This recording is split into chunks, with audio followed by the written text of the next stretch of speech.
মনে করেন আমাদের ভাই আব্দুল্লাহর জান্নাতের ফয়সালা হয়ে গেছে, কথার কথা মনে করেন, কিন্তু ভাই কাউকে গালি দিয়েছিল, কাউকে অপবাদ দিয়েছিল, কারো কাছ থেকে টাকা পয়সা নিয়েছে, দেয়নি ফেরত, বা ইত্যাদি ইত্যাদি ইত্যাদি, মানুষের সাথে সম্পৃক্ত কোনো হক আছে, জান্নাতে যাওয়ার আগেই একটা জায়গায় দাঁড় করিয়ে দেওয়া, দাঁড়াও, ফয়সালা তো হয়ে গেছে, তাহলে এখন দাঁড়াও। কেন? ফেরেশতাদেরকে দিয়ে বলানো হবে যে অমুকের এই ঋণ বাকি আছে, অমুকের এই গালির ঋণ বাকি আছে, অমুককে তুমি বাজে কথা বলছিলে এটা বাকি আছে, অমুককে অপবাদ দিয়েছিল এটা বাকি আছে। সবাই এখন সামনে আসা শুরু করবে একে একে। বেচারার কিন্তু আমল অনেক ছিল, একদম উহুদ পাহাড়ের সমান নেকি নিয়ে এসে উঠছে। আল্লাহ পাক বলবেন এর আমল নামা থেকে নেকি দিয়ে দিয়ে এই ঋণগুলো শোধ করে দাও।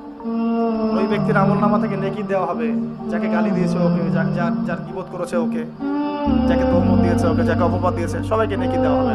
দিতে দিতে দিতে নেকি শেষ যদি হয়ে যায় তখন ওদের গোনা আবার এর ঘাড়ে চাপানো।